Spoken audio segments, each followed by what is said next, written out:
Everyone. Welcome you all to the online forum on climate change technologies. This is the third day, and we have our first speaker, Professor Claudio Cañizares. He is a professor in the Department of Electrical and Computer Engineering uh, and Power Energy Systems in the University of Waterloo.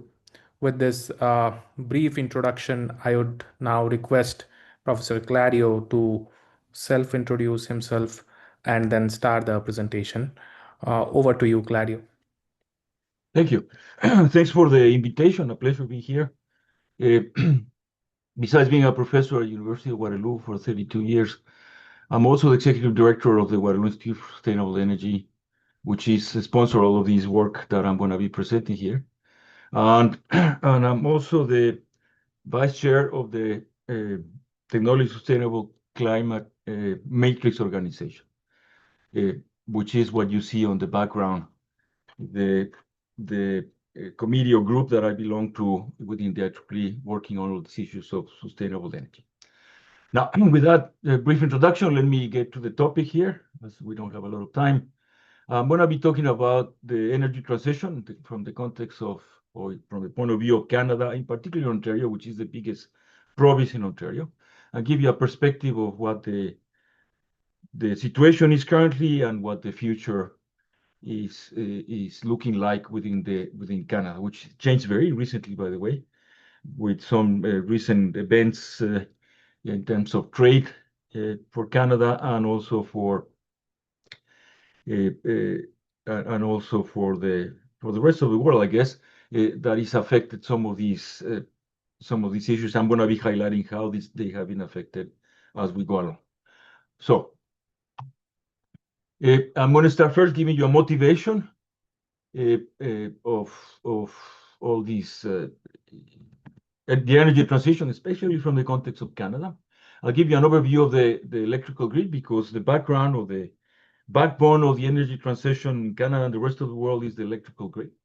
So I'll give you a bit of a picture of what it looks like from the provincial point of view, because that is very distinct and very different from province to province, and what the challenges are moving forward in terms of electrifying all energy systems, and also remote communities, because that's a very important part of the energy system and the electrical grids in the Canadian context, particularly in the northern Canada, the Arctic region. Then I'll give you a bit of an overview on focus on Ontario, which is the biggest energy system in Canada. About half of the population of Canada lives in Ontario. And then I'll give you a bit of a picture of the situation of EVs in Canada and the future, the net zero plans for 2050, which have changed. Well, they haven't officially changed, but from the recent release of the budget that happened yesterday or the day before, that might be changing. The hydrogen strategy with Canada and some conclusions and a call to action. So what is the motivation? As we all know, the climate change is forcing this moving away from fossil fuels across the world, not only in Canada, and the fossil fuel emissions is particularly the main concern. So how is this going to be accomplished? It's clearly that this is going to be the mechanism to do this is by electrifying everything. So particularly, we're looking at transportation, thermal systems in buildings and everywhere else, and also the electrification on industrial processes, as I'll discuss in more detail coming up. So what is the backbone of electrification? Since the electrical grid will require first electrifying the grid. So we're looking about the replacement of fossil fuels in the context of electrical grids by replacing with the generation, fossil fuel-based generation, with non-GHG emitting sources, and that in fact includes nuclear. So we're looking at particularly renewable energy sources, wind and solar, especially, and combined with energy storage. So that's what is going to allow basically this move away. But nuclear is going to play a role, and I'll highlight that in the context of the province of Ontario and Canada. Now, this also includes the more generation and transmission systems are needed to supply this increasing load, because as you electrify the system, and I have an example of an electric vehicle. This is my EV, for example. We are talking about of our 400 kilometers EVs, but with a 10 kilowatt maximum demand, which are going to basically by itself double the capacity or double the demand in electrical systems in Canada, the peak demand for a typical North American home. So this gives you a context, and how this is being complicated and it will present a bigger challenge, because now we're talking also about data centers. And altogether, we're talking about 3, if not 4 times the increase in peak load, which is what drives the planning and the development and deployment of electrical systems. Now, this also means that we're going to have to allow this to happen, or allow this to move forward and deploy these systems and electrify everything, that we're going to have to increase the demand side management, the demand response program. So the demand is going to have to play a role in all of these to be able to electrify energy systems. And also distributed energy resources. So we're talking about solar panels at your home, which is what I have, batteries, etc., is going to play a major role in all of this in the context of microgrids and in an active distribution network. So the distribution networks are changing, are becoming intelligent, and becoming active. So we are talking about now prosumers that not only consume but generate power. Now, in this context, the question is, what is the status of electrical grid in Canada, in particular in Ontario, compared to Europe and the US? And what is the IEEE and PS doing? Because I'm a member of Power and Energy Systems with the carbonization initiative. So this is the world view. So we're talking about Europe first. This is what Europe looks like. I don't have a picture of China, but also it's playing a major role in all of this. Asia is playing a major role in all of this. But interesting thing about this is that, well, it's very much locational dependent, as we would expect, and you see this in every country, in every region. But the important thing that this is in 2022, it's a bit dated, but it hasn't changed much since in the last few years. It's actually increased the share of renewables. But I just want to highlight something interesting here, which is a couple of places. Italy is one of them, in which there used to be a dominant, still dominant by fossil fuels, but there's a more share of the power by wind and solar. So that is changing the structure. Another interesting example here is Denmark. Denmark used to be all fossil fuels, now mostly wind. So those are a couple of sort of highlights here that gives you a sense of how things have changed in the last 10 to 20 years. So the move within Europe and the energy transition in Europe, which they are very much committed to it, is force this move away from fossil fuels. There are still countries which are very much depending on fossil fuel, Italy included. However, more and more this is changing and moving away from these renewals. By the way, Italy has in the 80s passed a law that nuclear power is not an option for them. So you got to keep this in mind. And Germany as well has moved away from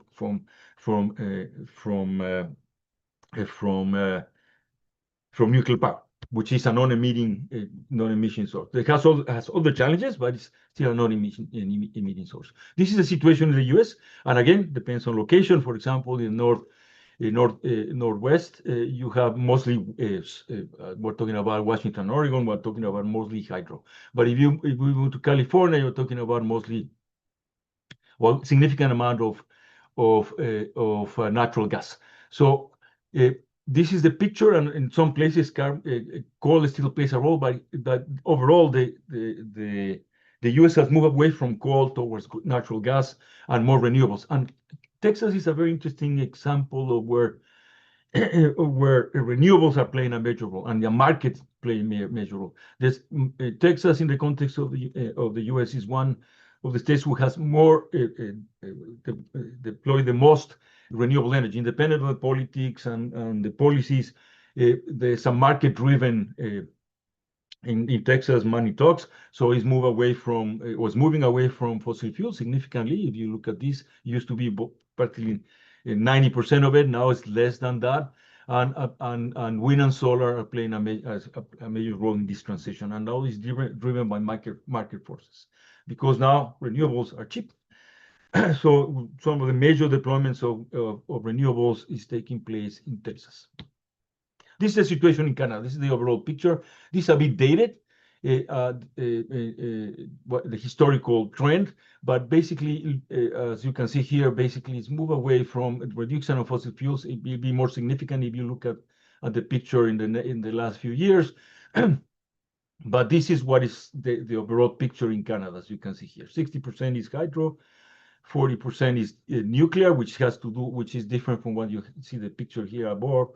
But this hasn't changed much in the last 3 or 4 years, although there's an interesting development in Alberta, which I'll mention when we get there. And this is the situation in each province, which is quite distinct from province to province. So let me get into the picture of every province. So starting with British Columbia, this is what has happened in the last few years. And as you can see, not much has changed. Most of the about 90% is hydro, based on hydro. And you still biomass and natural gas plays a role. Solar, not much. And wind is increased the participation from 2 to 3%, so it hasn't changed much, but it's mostly hydro. So it's a fairly clean system. So we move to Alberta, which is a total different picture, in which you basically most of it, you're talking about 90% of it is 90% is fossil fuel. It's interesting enough, and this is what I wanted to highlight in the case of Alberta, this 22% of coal has disappeared. So this is being replaced by hydro. As of last year, Alberta has no more coal. Now, the move away from fossil fuels is being driven basically by, well, keep in mind that coal emits about twice as much emissions as gas. It still is fossil fuel gas, but that transition is taking place in Alberta. But this is a major challenge for Canada as it looks forward to, or plans to move away from or cleaning electrical systems. Although you see an increase in wind, as you can see here, it's gone from practically double in this transition, and it's still increasing. However, there's a political drive here that has stopped the development of renewable energy sources, which is also happening in Ontario. We have a conservative government that basically is move away from deployment of renewables. Although it's a market-driven economy, still like Texas, not as much in the other provinces, but it's similar to Texas in the context of money talks and markets talk. Now, by the way, if you look at this, and also highlighting this, there are very few competitive markets, electrical competitive markets in Canada, and Alberta is one of them. Then you have Saskatchewan, which hasn't changed much, still very much dependent on coal and natural gas. But this hasn't changed much, and we're talking about 90% of it is coming from, close to 90% is coming from fossil fuels. Although another thing that I want to highlight is the difference in demand. Okay, notice that demand, the size of the province has an impact on energy demand. So the terawatt hours also give you a picture of the size of the system. And then we have Manitoba, which, as you can see, practically 90%, but practically 100% is renewables, mostly hydro. Although in terms of energy consumption, you can see this is about, half, as you can see here, of the energy in Alberta. And then we move on. I'm going to skip Ontario for a second here, and then I'm going to jump towards the Maritimes and the east side of Ontario, which is, again, we have hydro, mostly dominated hydro system in Quebec. And depends on where you are in the Maritimes, the system, the energy share changes. And PEI is mostly wind. It's a small island here, in which you basically have, it's a province, by the way, mostly wind, but the fact that it's an interconnection with the rest of the system.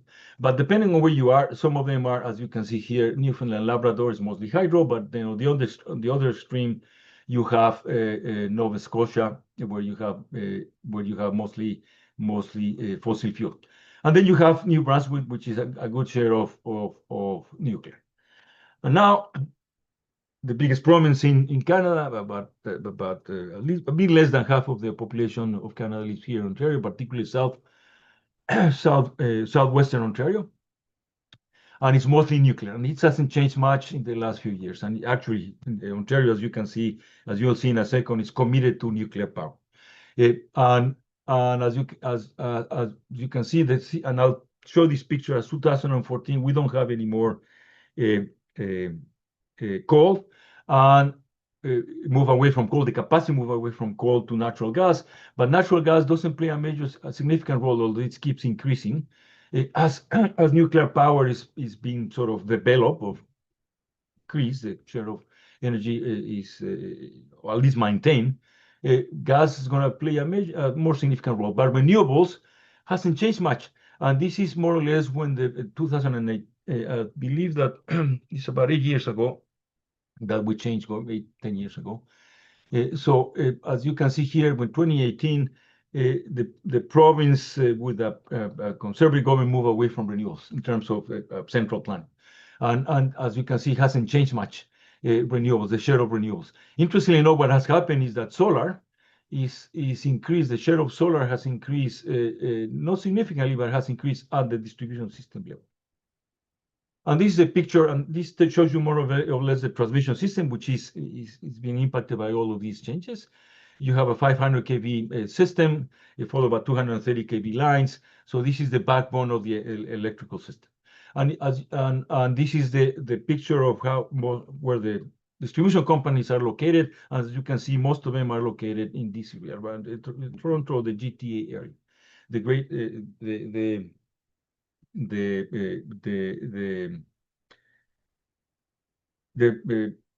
I'm talking about the suburbs of Toronto, was most of the power is most of the consumption is concentrated.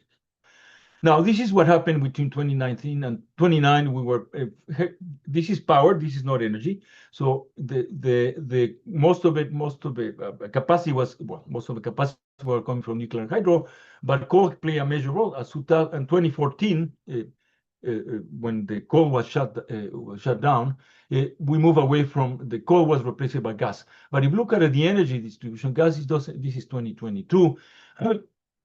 The capacity is still significant in gas, but as you could see, the energy not so much so because these are peaking sources. But interestingly enough, this picture is very interesting. This is with the capacity on the distribution network, and as you can see, solar plays a major role here, with about and it keeps increasing, about 2 megawatts, gigawatts of power capacity, which is quite significant in the context of the peak demand in Ontario. So this gives you a picture of the situation of Ontario. Now, this is the Canadian grid transaction, or the Canadian grid interactions with the US. And as you can see, there's a significant power flows, or significant transactions between Canada and Ontario, particularly the north of Canada, the north of US, pardon me, and especially Ontario, which is the most significant energy exporter. It used to be an importer, now imports energy because of all development of nuclear that happened here in Ontario at about 2018. When nuclear refurbishing happened, and now we keep committed to nuclear here in Ontario, at least politically, and this is what nuclear will keep going to be an important part of the energy mix here in Ontario.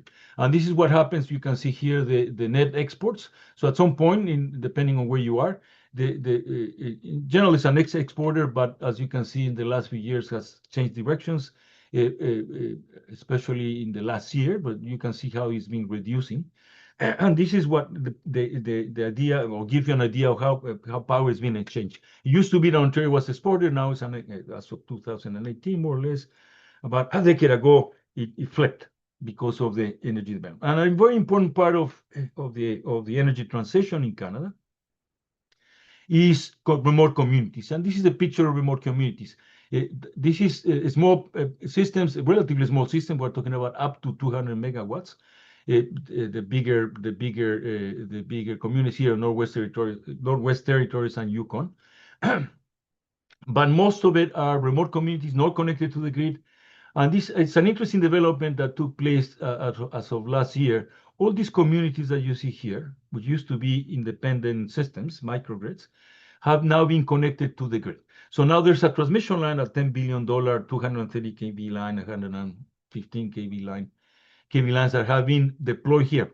And all these communities, as of last year, in a joint venture with the provincial government and the local indigenous governments, now there is a line that basically coupled all of these or integrated all of these to the province. Now, these are small systems.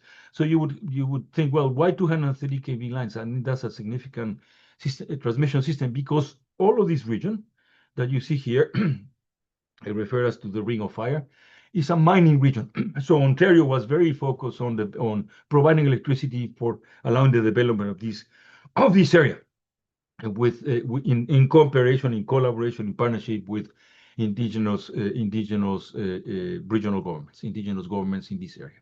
So this has changed, at least in Ontario. But however, all of these, the rest of the systems will not, very unlikely, and I don't see this happening, these systems being integrated into the system. And the problem with this is that most of these are diesel-based, which is one of the most polluting sources of electrical energy.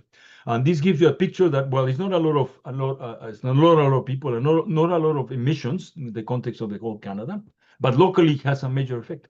And not only the context that you have these diesel, as you can see, most significantly emissions by diesel, but the fact that they're very costly because you have to transport the diesel to this area. So that's a major challenge. Now, what is another interesting part? Ontario is a market. This has changed over last year. That became a competitive market, quote unquote. It started in 1998. The market was actually deployed in 2002, and there's another slide in which I highlight the market, the challenges. In 2005, in 2004, with the Liberal government coming into the picture, this was the Conservative government, and the Liberal government created a hybrid market that now is a fully competitive market because this has changed as well in the last few years with Conservative government. So part of this act was basically breaking down the Ontario Hydro in basically 3 blocks: Ontario Power Generation, which is still dominant generation company in Ontario. The transmission company had the one that, as of now is privately owned. About 60% of it is privately owned, as of I would think 8 years ago. And then you have this is the main transmission company, and then you have the Ontario system operator, the independent electricity system operator. It used to be the market operator, which is basically an OPG. So if you look at this is basically very much so a hybrid market as of last year, in which beginning of this year, in fact, in which now we look more like the markets you see in Alberta or the US. Now, interestingly enough, when this was started, it created a market,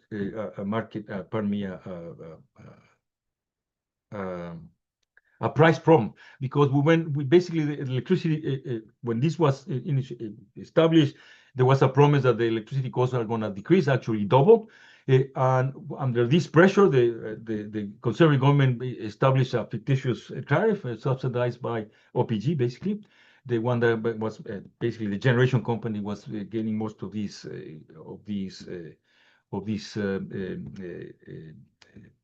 revenue. And based on this, because this has a lot of political implications. In 2003, a little bit after the market was established, the Conservative government lost to the Liberals, in good part because of this debacle with the markets. So the Liberal government, as you can see, in 2004, changed the market and make it a hybrid market. And also established between the deployment between 2004 and 2010 of smart meters. And the intention was basically to establish a time of use tariff. So try to introduce or force a market system to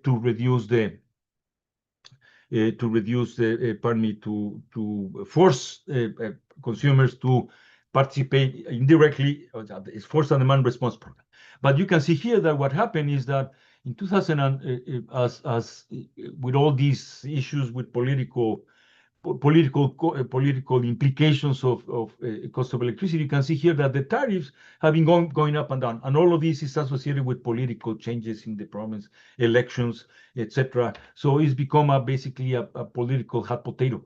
So it's not driven by market issues, by technical issues, but by political issues. So the cost of electricity basically changes from season to season based on what the political winds, the way the political winds are flowing. And this is a situation that basically forced all these market problems, which is a lack of capacity, which forced the price of electricity to basically skyrocket, to the situation today, which is basically excessive or extra power available to the system, which at some points has make the electricity cost negative. So at night, the electricity costs keep being negative because of the fact that we have excess of nuclear power and wind as well. Another interesting issue in market, which is associated with all of these, is the issue of cost of energy. So we went from an energy-driven cost to a capacity-driven cost. This is what the average global adjustment, and this is what has driven the capacity market establishment, and also the fact that now we have a market which is based on LMPs. So this is what happened in Ontario. So as of last year, driven by this, now we have zonal pricing. We used to be at uniform pricing, and then the market operator was deciding what the prices were based on capacity issues. And as you can see here, this is now no more. So now, there's a capacity market that about in 2022 started, which they were trying to address these issues. Now we have zonal prices, it really changed the market structure of the cost structure in Ontario. Now, regarding the future of the grid and the market, the ISO, which is now in charge of power grid, created this under the Liberal government, created the long-term energy plan. And if you look at this plan, was a 20-year energy plan and was driven by basically reducing costs, basically changing the market, introducing LMPs, location marginal prices, which is capacity markets, which actually happened in 2022 and last year. New technologies, especially distributed energy resources, improve the performance of local distribution companies, LDCs, focus on demand conservation, efficiency, and demand response programs, and introduction of renewables. This was basically scrapped in 2018 as the new government came in, and they came up with a new plan, which basically is being active as of this year. This was a new energy plan. And if you look at this, it's basically the same plan as the previous. The only thing is that renewables is not part of the big picture. Renewable is left to the market, so the market decides to, which is what they tried to do in 2018, didn't happen. Renewables will like what's happening in Texas, will come into the system, but motivated by cost, driven by cost. So if you look at this plan, nuclear is a very important part of it. Transmission is a very important part of it. Energy storage is as well a very important part of it. And the market changed. And distributed energy resources play a major significant role in this. I was part of this energy transformation network in Ontario as executive director of WISE. And basically what this group basically promoted is the introduction of distributed energy resources. In other words, prosumers and the role of the local distribution companies, the basically transition of local distribution companies from supplying load to becoming market participants and driving or managing a market, and they become basically distribution system operators. And this is also in the context of the energy plan. Now local distribution companies are going to be playing a major role, and it is the Ontario Energy Board is looking at how to implement this, and distribution companies very much motivated by that force. Now, Let's move on now to electric vehicles. Electric vehicles in general have a major impact on household peak demand. So have a major, basically are going to double the, force a doubling of the peak of the peak power in the residential sector, in the commercial sector, not as much on industrial, but basically this is a major challenge. So this gives you a picture of my electric vehicle and the type of impact it has in my system. So my peak power used to be six kilowatts. It basically has doubled depending on when I charge the vehicle. So it went from 6 to about 13. So that's a major challenge. Now, level 1 and level 2 is what is happening at the residential level. I have a level 2 charger, although for a while I was just getting along very nice with level 1, which is basically not the total doubling of the electrical power. Increase on peak power, but not as significant as introducing a level 2 charger. However, this is what the distribution companies are very concerned about, which is forcing the introduction of smart charging strategies, is control charging strategies to be able to manage this load. So here comes into the picture the importance of demand response and demand side management to allow this energy transition. There are incentives. There have been incentives that have increased significantly and this is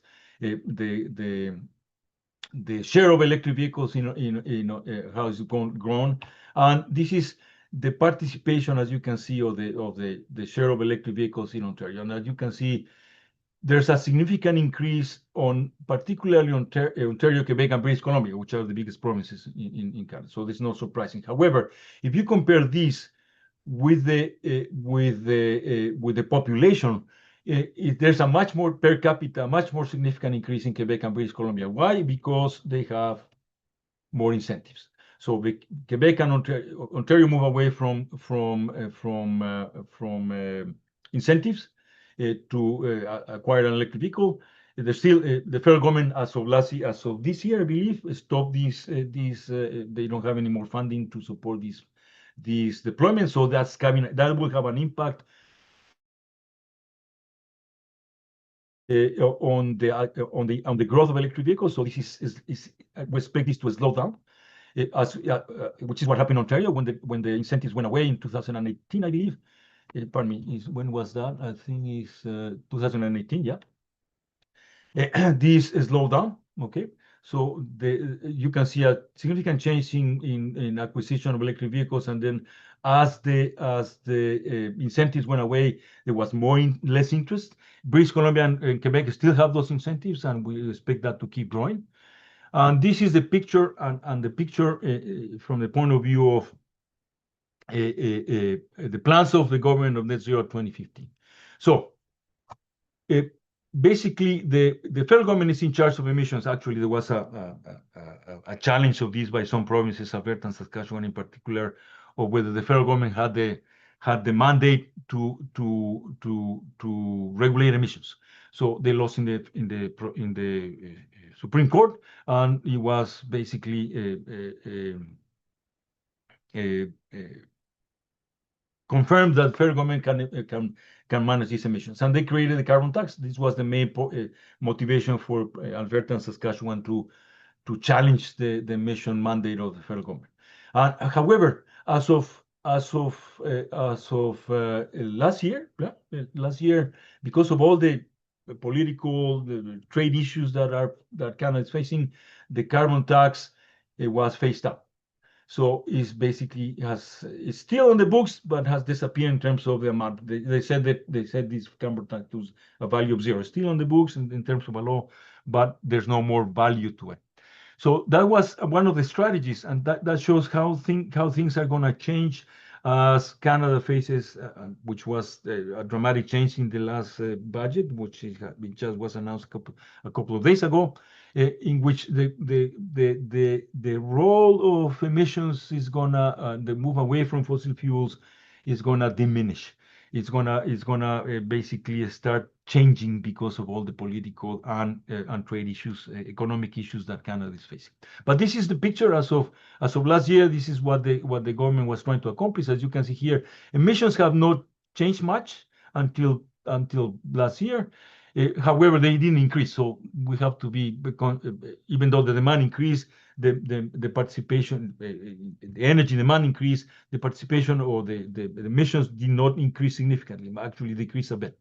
Now, this is the plan. This was the plan until the beginning of this year to cut emissions. So there's a net zero system by 2050. Now there's a question mark on whether this is going to continue because of what happened with the budget a couple of days ago. The intention was that by 2030, the emissions would be cut by 40 to 45% of what it was in 2005. We were moving in that direction. There was a lot of incentives, and this is the way. Basically, this was similar to what happened in the U.S. with the Biden government supporting basically through incentives, investments in systems. As you can see here, most of these are investments, multi-billion-dollar incentives to move away from fossil fuels. Now, the plan is still that the reduction plan is still on the books. Was not touched by the budget. We'll see whether this continues and there's a change in moving away from all these investments in EVs, buildings, industry incentives to move away from fossil fuels. So still on the books. We'll see whether that continues as of last year. And the intention was to have no emissions by 2050 through basically incentives and investments. There's an acceleration plan and the net zero challenge to basically move away from all of this. Hydrogen. Hydrogen plays a role in all of this because there's still an important part of many industry processes. Steel in particular, steel and also cement, which use hydrogen as part of the industrial process. So not as much thinking of the electrical system moving away towards using hydrogen in the electrical system, but mostly using hydrogen to phase out the use of brown natural gas, reforming towards using hydrogen as using water resources, electrical grid, basically in Canada to phase out. It was an enabler, or it's been seen as an enabler of 2050 targets. And Canada has a particular advantage in that context because there's a lot of clean electricity grid, water resources, the expertise, because one of the pioneers in this, some of the pioneers in this area were established in Canada. So we believe that Ballard Hydrogenics is a good example. It would have an advantage in this context. So Canada, we believe that Canada is going to be a world-leading producer of hydrogen, of clean hydrogen, or green hydrogen for the world. Now, there are challenges, significant challenges. The economics as a problem is costly.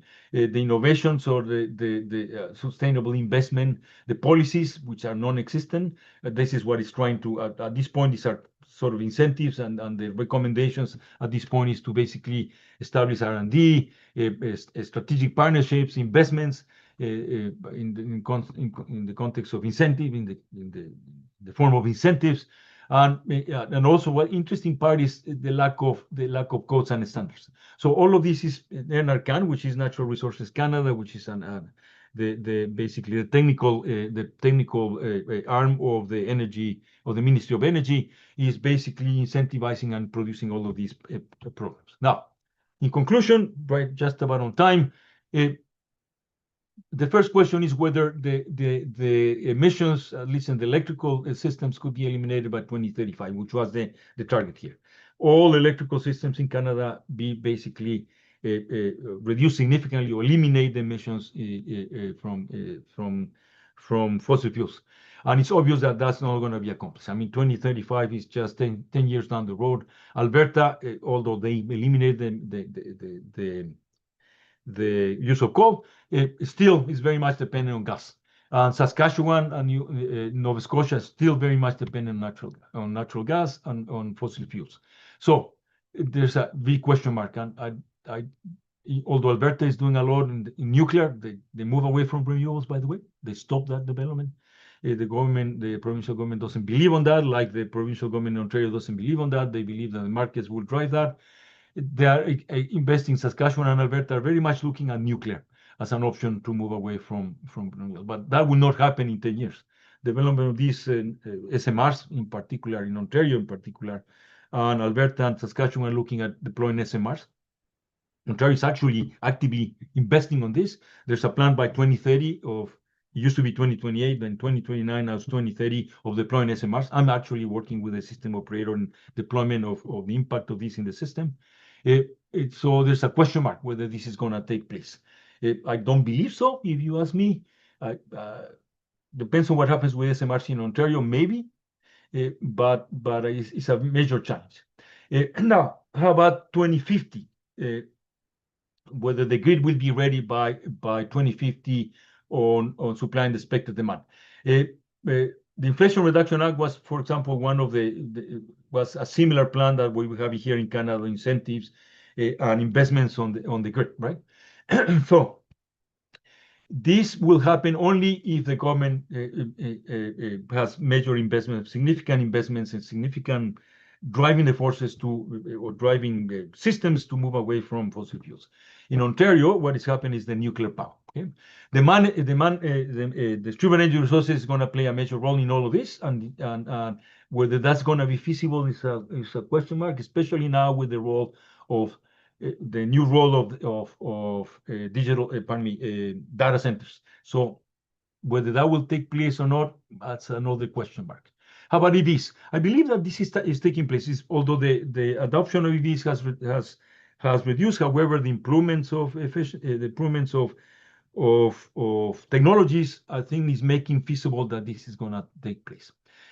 How about thermal systems? Well, in Ontario, we are moving away from gas. In fact, my house is now a heat pump gas, like what is happening in Germany as well. Moving away from gas towards electrical system or electrical heating. This is already BC and Quebec, because of the abundant available electricity. They have been for a long time. Have moved away from gas. They don't have electrical thermal systems based on gas.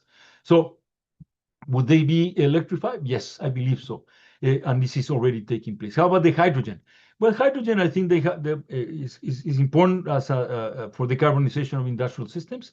And I believe that, and also part of the long-haul transportation, we're talking about airplanes and ships, I think they're going to play a role, especially in the context of hydrogen, and not through the fuel cells, but mostly through the burning of basically hydrogen and ammonia.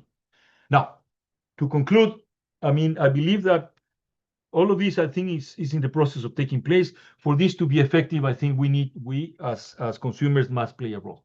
And I believe that not leave it up to the government, but also play a personal role. And I'm basically walking the walk and talking the talk. And I move away totally from gas. This is the picture of my house. Now I have solar panels everywhere, practically everywhere I can in my rooftop. I have an electric vehicle, and probably I purchase a second one, moving away from as my vehicle gets older. I'm going to be moving away from. I have a gas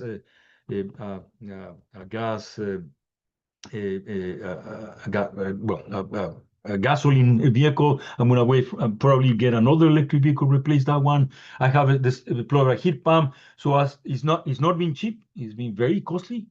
I have not done it for the reasons of cost. If you can afford it, in my opinion, you should do it. You must do it, because I see it as a commitment to invest in the future, particularly in the future of the earth, of the environment, for my grandchildren.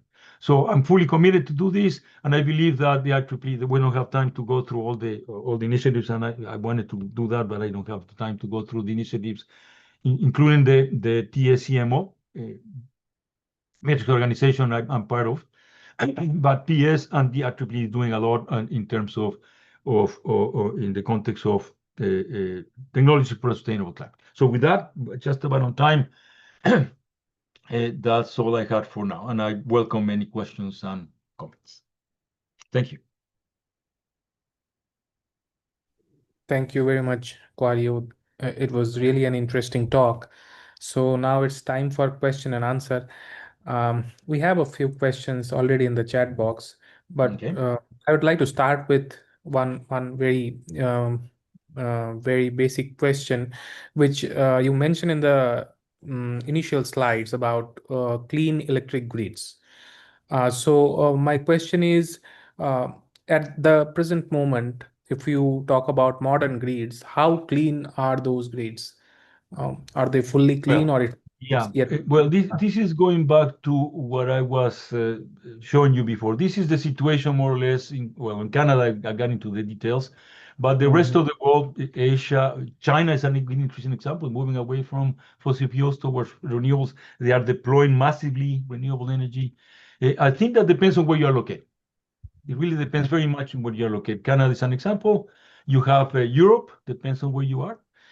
mhm, In overall, is moving away from fossil fuels, though, towards renewables. Texas, as I mentioned, is an interesting example in which market-driven force, market is driving the move away from fossil fuels. So I think that is taking place, is happening with the introduction of energy storage and decoupling energy storage with renewables. I think that is gonna most systems are gonna move away from fossil fuels. It's not gonna mhm, happen in the next 10 years. I don't believe so. But bit mhm, by bit, it's happening. It's actually taking place already. And in mhm, that, governments are going to play a major role. Although Texas government has nothing to do with what's happening in Texas. It's all market mhm. driven. Uh-huh. Got it. Okay, it's just a follow-up question because in some of the slides you have said that the natural gas market almost doubled in almost 4 years of time from 2017 to I think 2021, but still it was close to 5%. And the use of fossil fuels or natural gases was more than maybe 70%, or some cases more than 90%. Given this particular condition, can we be hopeful that that in near future we'll get a dominant clean energy market? I mean, if it As I is. mentioned, yeah, it really depends. I think, for example, in the case of, I mean, I can focus on Canada, which I know well. Mhm, This is Alberta and this is Saskatchewan. They are.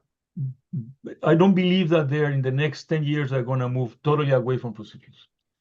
And I mhm, believe that nuclear power is going to have to play a major role, like it plays a major role here in Ontario. So nuclear power is going to have to come into the picture for this to happen. And they are very mhm, much Ontario, Quebec, pardon me, Ontario, Alberta, and Saskatchewan, which are and Alberta and Saskatchewan are dominant fossil fuels, right? Gas here in this case. Here still they have coal, but anyway, nuclear and SMRs are going to play a role. So if Ontario is successful in the initiative of deploying SMRs by 2030, successfully. There's an OPG, Hitachi GE initiative. They are basically intent of the new nuclear developments are gonna take place based on SMRs. They want to have an SMR deployed, 200 megawatt SMR deployed by 2030. If that's successful, I think that is possible, but it won't happen by 2035, which is what the Canadian government wants to do. I don't believe so. It'll take mhm. longer, but I think it's I- moving in the right direction. Yeah. And mhm, nuclear, and I insist this, at least in Canada, nuclear is going to play a role in facilitating this and allowing this to happen. mhm. So one question related to net zero, I can see in the chat box. So the question is, what is the cost of 100% net zero compared to say 90% net zero Oh, or oh, 80% net zero? oh, right. It's huge. And I think the example of let me put myself as an example, is very Mm, costly. So mm, this is what it cost me, which is a significant investment.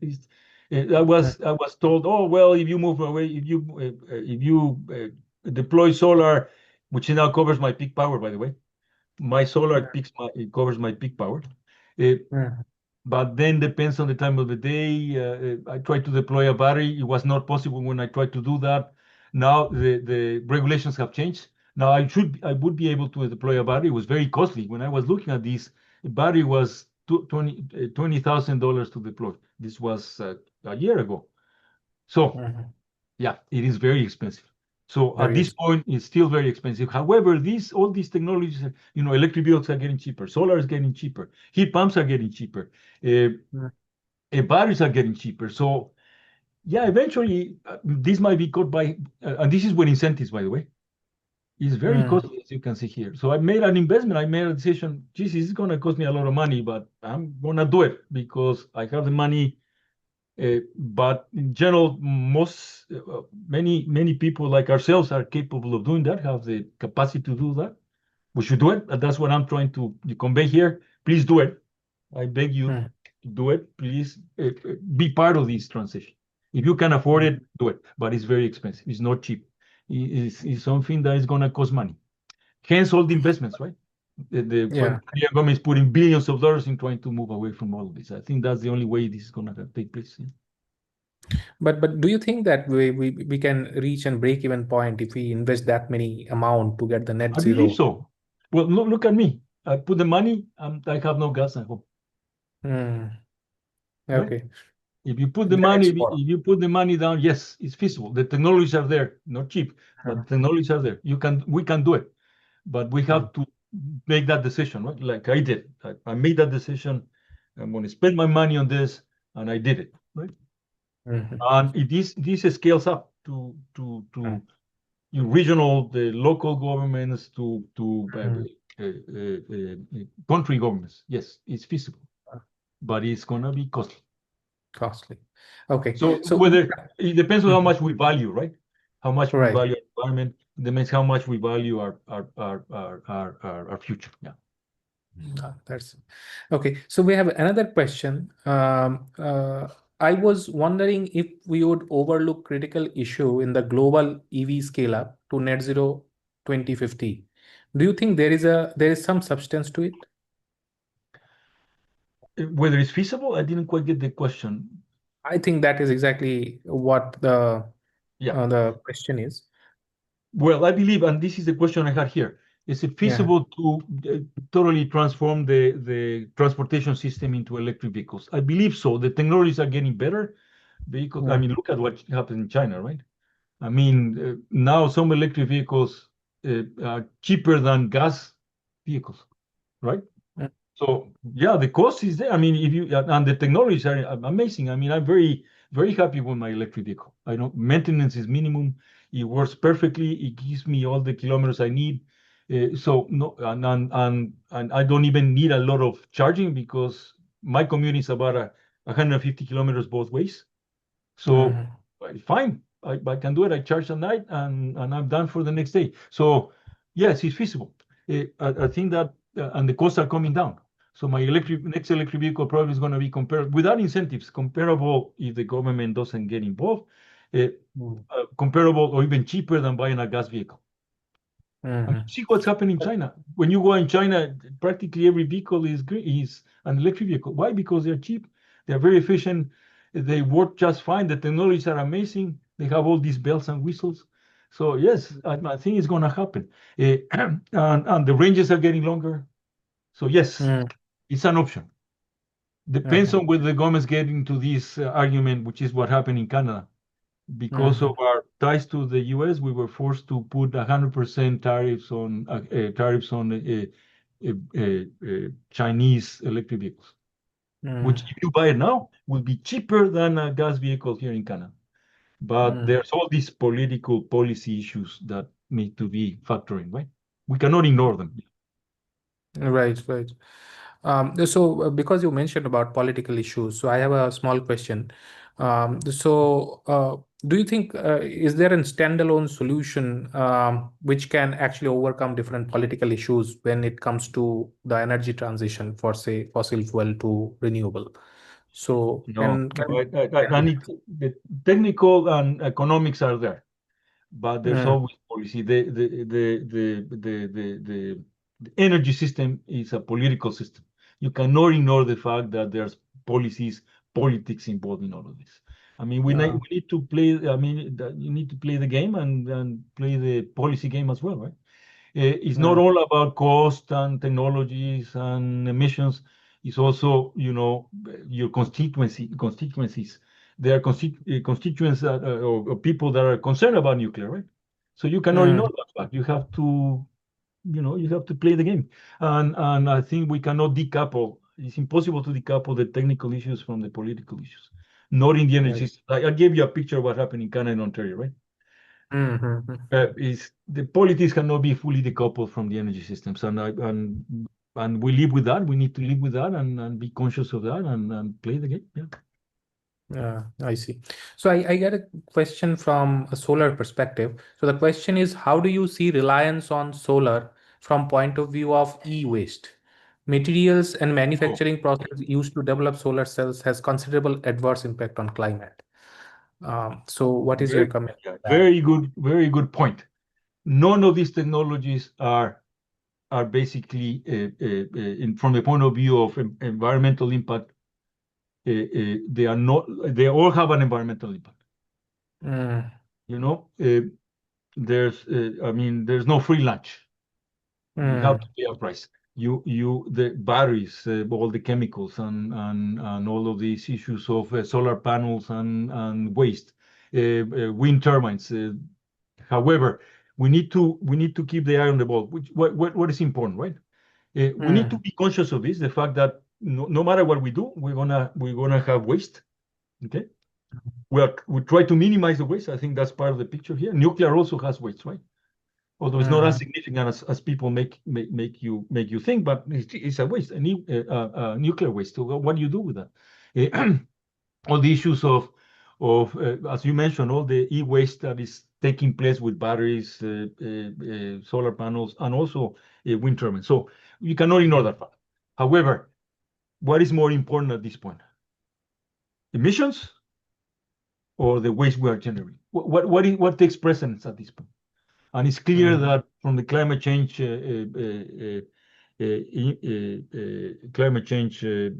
debacle that is taking place, we need to, we need to take precedence. We cannot forget the fact that we are generating waste. And as I said, there's no free lunch. No matter what technology, you're generating waste. So mm, try to minimize that as much, but what is more important at this point, right? And I think we need mm. to be conscious of that. Yeah.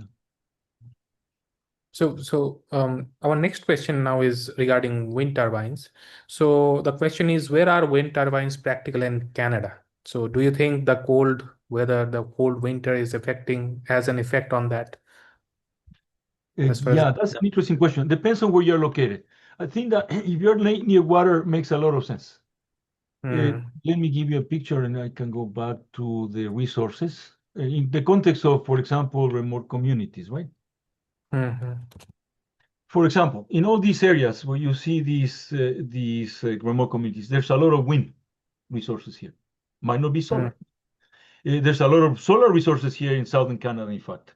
And they can play a role in all this, right? Wind is not as important here, although in Alberta, there's a lot of wind resources. So it depends on the availability of wind.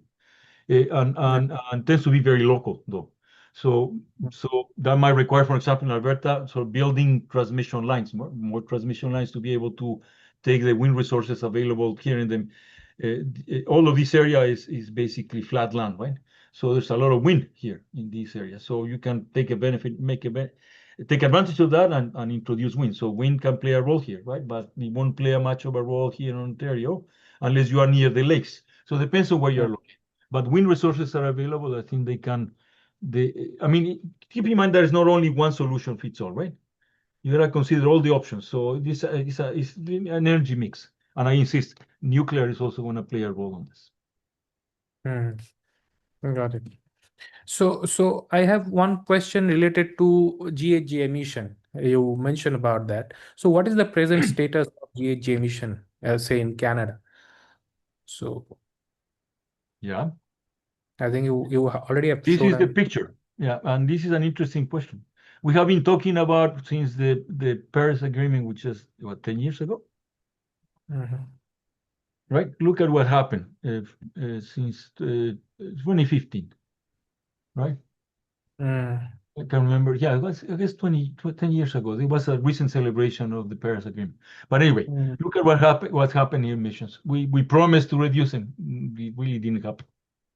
mm. So it's So what is reduced a the bit. uh, Pardon me? sorry, what is the major contributor here in the GHG? What gas do you think? Oh, Which oh, gas? what is the major contributor? Well, I think electrical systems is part of it, as I already mentioned. Mm, Transportation is a major part of it. Industrial processes are a major part of it. Buildings. thermal systems. So all of them combined basically are significant emitters. Transportation is a big part. I believe it's a third of it. And so yes, if we can move away from that, but if you look at what is actually happening, is that very fairly flat. At least it hasn't increased. So that's a plus. So we can see a silver lining there, but it has not reduced as was expected and promised, right? So there's a lot of question marks on whether this is going to be feasible, right? These move towards 2050 net zero. Yeah. I see. So as we are waiting for our next speaker, I'll take this moment to ask you another question, which is related to the hydrogen. You mentioned that we need a sustained support for the R&D in hydrogen. So my question is, what type of R&D do you think will be a disruptive technology as far as the hydrogen is concerned? So storage already is an issue. So is there anything, do you think that Well, yeah, I think that fuel cells not as much. I don't think fuel cells going to play a major role in all of this because of all the issues of efficiency, right? From source to from generation to using. But electrolyzers, I think that need to be looked at, and also the coupling of electrolyzers with thermal systems because they produce a lot of heat. So you need to look at holistically at the whole problem, right? Hydrogen itself to be used for reducing emissions. I debate. I wonder whether that's in some applications is necessary, but in some others, I mean, they don't compare with batteries. But on the other hand, hydrogen is needed for certain processes, right? So you need to produce green hydrogen, and in that context, electrolyzers need to play a role. So I think there's a lot of potential improvements in that area, and I think we need to focus on improving technologies and also the co-generation approaches, right? The same with SMRs. I mean, there's a lot of heat produced, so we need to be looking at this at holistically point of view, integrating energy systems, not just the electrical part, but also the thermal part. So currently, do you think is there any technology which is using hydrogen that are there in the market, or they are still in the research phase? Is there No, anything? they are. I mean, you already have commercial electric vehicle, commercial hydrogen vehicles, right?